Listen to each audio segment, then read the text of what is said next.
Welcome home bakers to another episode of my YouTube channel Basic Homebaking by Myrna. I hope by now you have liked and subscribed, so I'll be more inspired to give you a new yummy recipe every time. Today, I'm going to teach you how to make a very delicious meat pie, the chicken pie. Chicken pie is made with a mixture of chicken, potatoes, carrots, raisin, and pickles, topped with cheese and butter. This recipe can be used for making empanada. You can use this chicken filling for your empanadas. Okay, let's start.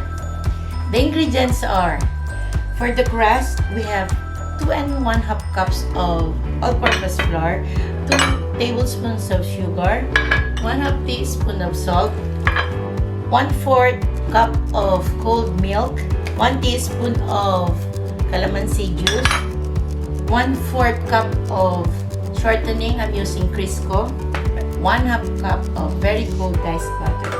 For the filling, we have 3 chicken breasts, 2 cups of diced potato, 2 pieces of carrots, 1 1/2 teaspoon of salt, 1 teaspoon of pepper, black pepper, 1 stalk of celery, 1 piece of onion, 1/4 cup of raisin, 1/4 cup of pickle relish, 1/4 cup of sugar, 1/2 cup of all-purpose flour, 1 1/2 teaspoon of salt, 1 teaspoon of black pepper, 1/3 cup of thick melt cheese, and 2 tablespoons of butter.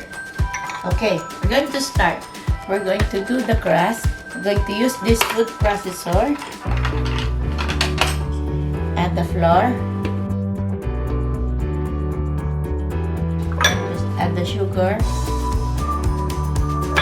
and the salt. We're going to process this for a few seconds. Then add the very cold butter, nice cold butter.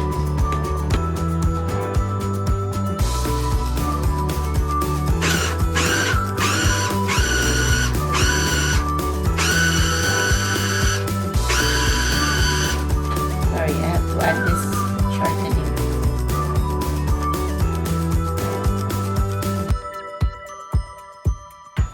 Process for a few seconds again.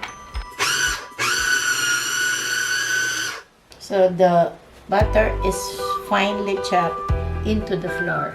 Then we add the very cold milk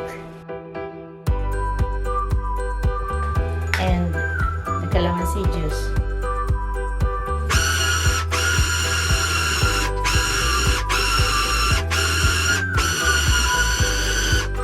Okay, when it is all combined, then we're going to dust with flour.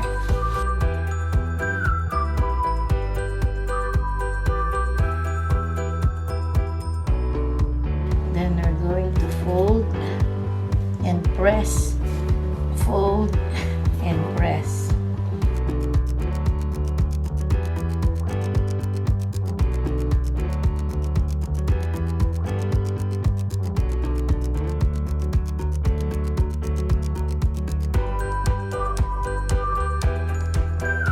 Then we're going to form into a ball, or just combine it, and then divide this into 2. And then wrap. We're going to refrigerate this to chill the butter and to relax the gluten. Refrigerate for at least 30 minutes.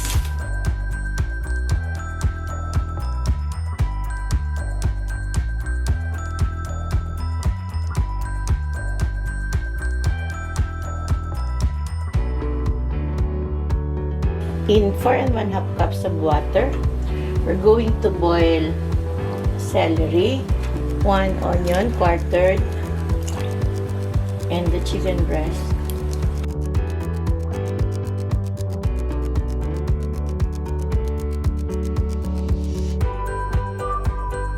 And the 2 carrots, peeled carrots. Then add the salt and pepper. Cover this and boil for at least 20 minutes.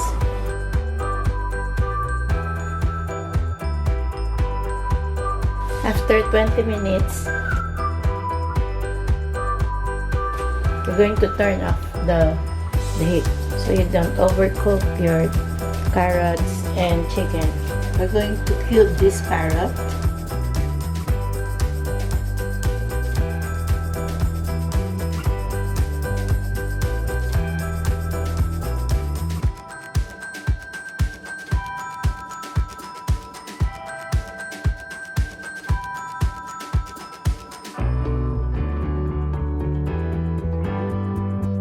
Now we're going to cut this chicken into cubes, just like the carrots.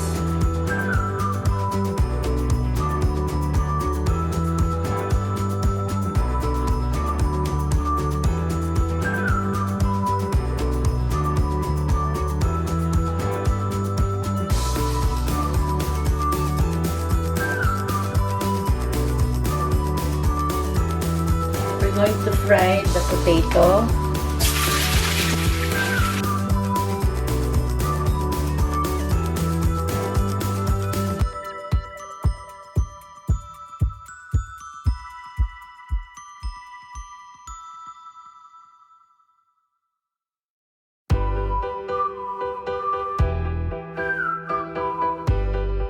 We're going to mix everything.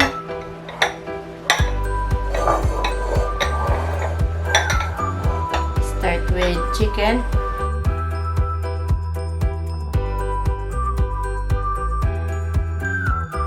Then the carrots, potatoes, raisin, pickles,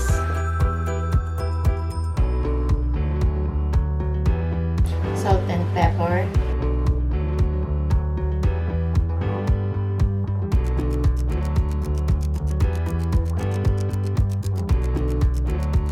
sugar,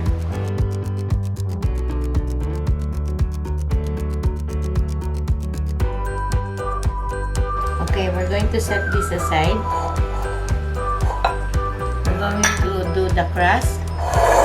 Set this aside. Flood the surface.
Then for the top crust,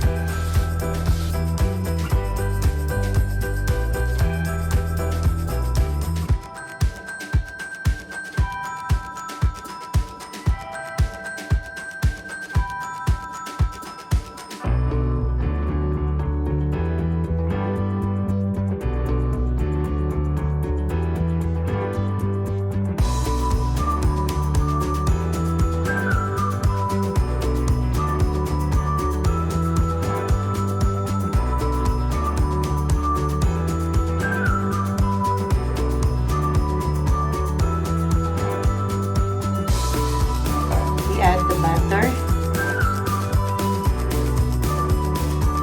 then the cheese,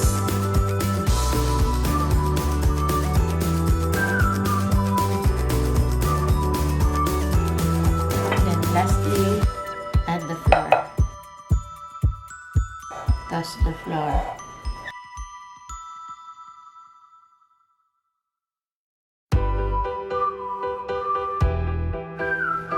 the filling.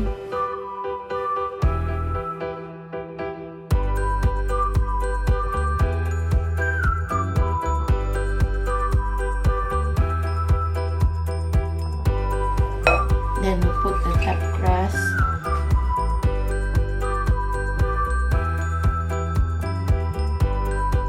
Then we cut the sides.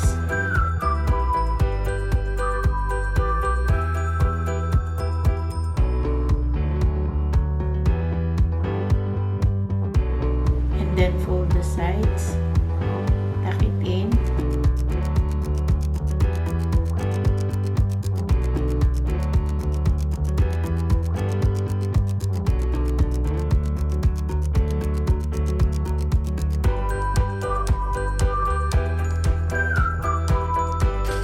Then we're going to put the sign.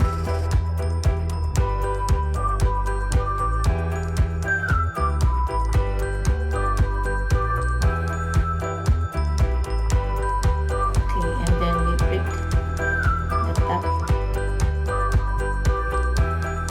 And then we're going to brush with egg wash.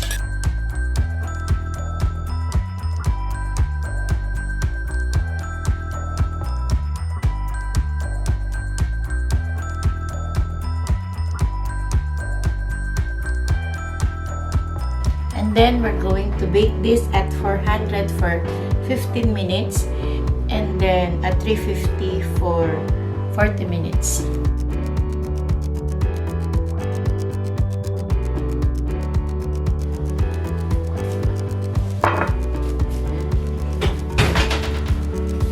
Now my chicken pie is out of the oven, baked at 400 for 15 minutes, then at 350 for 45 minutes. We're going to let this cool before we slice.